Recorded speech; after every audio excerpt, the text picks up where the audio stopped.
अपने मौला का प्यारा हमारा नबी, दोनों आलम का दूल्हा।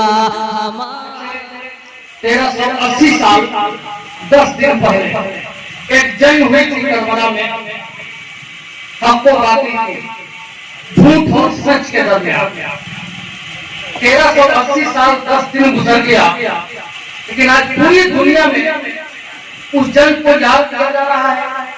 हालांकि दुनिया में जंग बहुत सी हुई, लड़ाइयां बहुत हुई, नागासाकी पर बम फोड़ा गया, कई लाख लोग मरे, दुनिया में कई बार आक्रमण हुआ, विश्व युद्ध हुआ, लेकिन आज हर जंग और युद्ध की तारीख, इतिहास लोगों को पता नहीं है। हम जिस मजहब के मानने वाले हैं, जिस नबी के चाहने वाले हैं, हमें पता नहीं है कि वो कितने गज़वात में शरीक हुए। लेकिन करबला की जंग यह ऐसी जंग है जो आज से 1380 साल 10 दिन पहले लगी। लेकिन उसका हाल यह है कि जब मुहर्रम का महीना आता है तो सब या हुसैन जिंदाबाद का नारा लगाने लगते हैं। उसकी वजह यह है कि अगर ये जंग नहीं हुई होती तो आज ये इस्लाम इस तरह नजर नहीं आता। सर कटाकर भी जंग जीती जाती है और ये सबक सिर्फ करबला के मैदान में आता। पानी हमेशा जीत जाता है, सुनामी बनता है तो कई मुल्क बह जाता है, सैलाब आता है तो पूरा कभी सीमांचल रुका था, इस बार अपना क्षेत्र रुक रहा है। पानी जब बारिश बन जाए और शहर बन जाए तो मुंबई जैसा शहर कहा जाता है। पानी और इंसान की जंग जब हुई है तो पानी जीता है, लेकिन तारीख इंसानियत में करबला है जहां प्यास को जीत हुई और पानी हार गया है। तो कहना यह है कि वो जंग किस लिए थी? इसलिए थी कि यजीद जालिम था, शराबी था, जुएरी था, और ऐसे आदमी को कुर्सी मिल जाए जिसके अंदर इंसानियत न हो, मानवता न हो, इंसानों से प्यार न हो, कानून को बचाने वाला न हो, कानून को खुद तोड़ दे, जिसके अंदर में लोग रहे, तो जब वो खुद कानून का पालन नहीं करेगा तो लोग क्या पालन करेंगे? इसी को रोकने के लिए इमाम हुसैन आगे बढ़े थे कि ये जालिम अपने जुल्म से रुक जाए, ये पापी अपने पाप से रुक जाए। लेकिन रोकने के बजाय वो जंग पर आमादा हो गया। अगर हुसैन लड़ने गए होते तो उनके साथ बच्चे नहीं होते, औरतें नहीं होती, सकीना नहीं होती, ज़ैनब नहीं होती। उन्होंने कहा था यजीदियों, अगर मैं लड़ने आया होता तो मेरे साथ ये बच्चे नहीं होते, औरतें नहीं होती, मेरी छोटी छोटी बेटियां नहीं होती। तो उसने मौका से फायदा उठाना चाहा कि अगर हुसैन जैसा सच्चा इंसान झुक जाता है तो पूरी दुनिया हमारे सामने झुक जाएगी। लेकिन इमाम हुसैन ने ये कहा कि अगर मैं गलत को सही कर दूं, अगर पापी को नेक कर दूं, अगर जालिम को इंसाफ करने वाला कर दूं, तो फिर दुनिया में एक रिवायत बन जाएगी, जो चाहेगा वही कुर्सी पर बैठेगा और जनता पर वैसा राज करेगा जैसा नहीं करना चाहिए। जब वो खुद कानून तोड़ेगा तो दूसरे कानून का पालन क्या करेगा? जंग का मकसद यही था कि इस्लाम के कानून को तोड़ रहा था, शरीयत मुस्तफा धज्जियां उड़ा रहा था। तब उसने मौका से फायदा उठाने के लिए कहा, या तो आप आंख दे के मुझे मान लीजिए, या तो आप अपनी जान देने के लिए तैयार हो जाइए। इमाम हुसैन ने कहा कि हम तो जंग करने आए थे नहीं, लेकिन अगर तेरी यही मर्जी है कि मेरी जान लेकर अगर तुझे इत्मीनान हो जाता है तो हुसैन अपनी बेटियों का सुहाग दे सकता है, अपने नौजवान बेटों की जिंदगी लुटा सकता है, अपना कुंबा कटवा सकता है, लेकिन कभी हक बातिल के सामने झुक नहीं सकता, कभी सच्चा झूठे के सामने झुक नहीं सकता, कभी ये मुस्तफा का नवासा यजीद जैसे जालिम इंसान के सामने नहीं झुक सकता।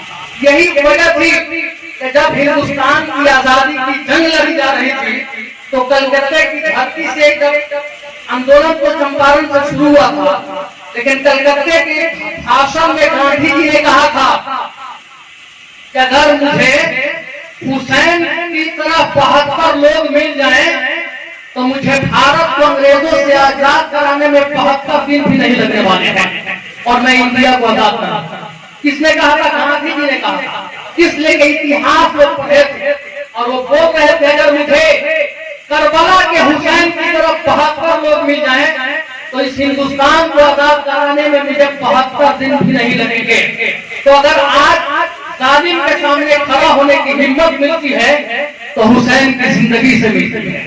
अगर हौसला मिलता है इतिहास करने का तो करबला के मैदान से मिलता है। इसलिए ये ऐसी जंग है जो इंसानियत के लिए लड़ी गई थी, आदमियत के लिए लड़ी गई थी, हुकूक की हिफाजत के लिए, कानून की बालादस्ती की ये लड़ी गई थी कि कोई भी धर्म हो, संस्था हो, तंजीम हो, मुल्क हो, जिला हो, ऐसे चलता है कानून के आधार पर चलता है। ये पंचायत राज है। मुखिया जी यहाँ बैठे हुए हैं, कोई बात आपके गांव में होगी तो पहले आपका वार्ड कमिश्नर जो होगा आपकी बात को आपके मुखिया जी के पास ले जाएंगे।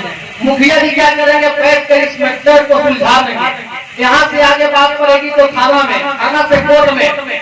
लेकिन ये कानून अगर न रहे, कानून ही न रहे तो फिर लोग आजाद हो जाएंगे। इसलिए पंचायत चलती है कानून के बुनियाद पर, जिला चलता है कानून के बुनियाद पर, कोई भी देश चलता है कानून के बुनियाद पर। कानून जैसे 302 का क्या है मामला, अगर ऐसा मामला आ जाए तो उसे फांसी दी जाए। मर्डर करने वाला जो पकड़ा गया तो उसे फांसी की सजा होनी चाहिए। चोर की अलग सजा है, डकैती की अलग सजा है। अगर ये सजा न रहे तो फिर लोग एक दूसरे को जीना मुश्किल कर देंगे। ट्रेन में सवार होने से पहले आपको टिकट लेना है। अगर हटा दिया जाए कानून के बिना टिकट के चलिए तो ट्रेन का दिवालिया हो जाएगा। कहना यह है कि मुल्क या तंजीम या पंचायत या संस्था किसी भी चीज को चलाने के लिए कानून बनाया जाता है और उस कानून पर पालन करने के बाद भी पंचायत तरक्की कर सकती है, देश तरक्की कर सकता है, राज्य तरक्की कर सकता है। और इन्हीं कानून को तोड़ने के लिए यजीद हजार कोशिशें करने लगा। तो जब धर्म रहे और इसका कानून नहीं रहे तो धर्म नजर नहीं आएगा। आज जो मस्जिदों में अजान है, ये करबला में इमाम हुसैन अपनी जिंदगी नहीं लुटाते तो ये अजान नहीं होती, ये नमाज का तहफ्फुज़ नहीं होता।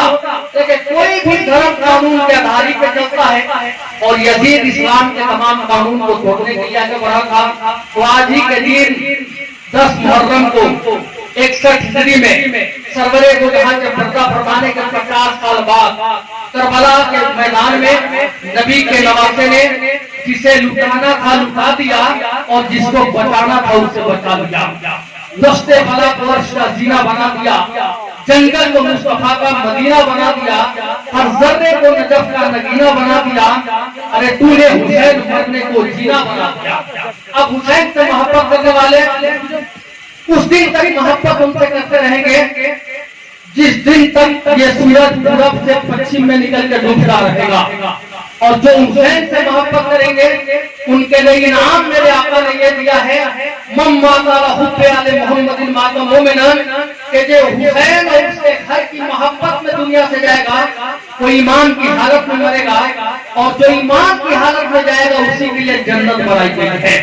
तो जो लोग इमाम हुसैन से मोहब्बत करते हैं वो पूरे इस्लाम से मोहब्बत करते हैं और जो लोग भी इस्लाम से मोहब्बत करते होंगे वो हुसैन से मोहब्बत करते हैं। इसलिए कि जहाँ जहाँ हुसैन है वहाँ वहाँ इस्लाम है और जहाँ जहाँ इस्लाम है वहाँ वहाँ हुसैन है। ना हुसैन को इस्लाम से अलग किया जा सकता है, ना इस्लाम को हुसैन से अलग किया जाता है। हुसैन जिनके दिलों में क़याम करते हैं वहाँ सुनों का बड़ा एहतराम करते हैं। मैं जब भी लिखता हूँ नाम हुसैन कागज पर फरिश्ते मेरे कलम को सलाम करते हैं। तो आप कभी कभी बताइएगा कि आप लोग जलसा सुनने आए हैं और बताने के लिए आपको सुभान अल्लाह कहना है, अल्हम्दुलिल्लाह कहना है। इसलिए कि आज आपकी बस्ती में हिंदुस्तान के उन अजीम शख्सियतों की आमद हुई है।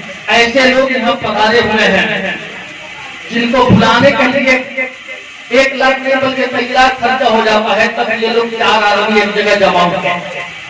आपको बता दूं कि बुलबुले हिंदुस्तान खतीब झारखंड हजरत अल्लामा मौलाना अलहाज आसिफ इकबाल साहब, शायर हिंदुस्तान हजरत नसीम साहब गयाबी साहब, शायर आजम हिंदुस्तान हजरत अलहाज मुबारक हुसैन मुबारक साहब, तूतिए हिंदुस्तान हजरत अलहाज अब्दुल वकील साहब, इनमें से चारों आदमियों में से किसी एक आदमी का अगर नाम किसी इश्तेहार में छप जाए तो जलसा सुपर हिट करके सुपर हो जाता।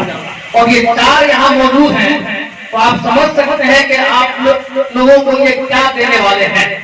और अब हम लोगों का प्रोग्राम यहाँ से खत्म होता है और आए हुए मेहमानों को मैं आपसे मुलाकात कराने जा रहा हूँ।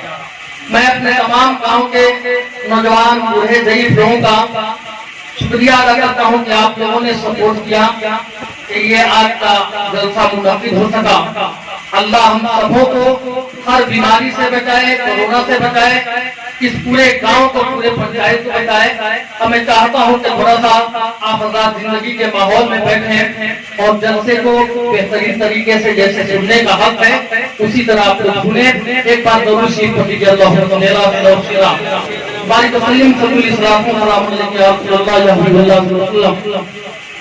मैं चंद शेर सुना देता हूँ। उसके बाद हजरत अलहाज अब्दुल वकील साहब आपके करीब आने वाले हैं। जरा एक बार और जी लगा के सरकार के पास आपका दरूद शरीफ पढ़िए। अल्लाहुम्मा सल्ली अला बारिक वसल्लिम सल्लल्लाहु मौला का प्यारा हमारा नबी दोनों आलम का दूल्हा।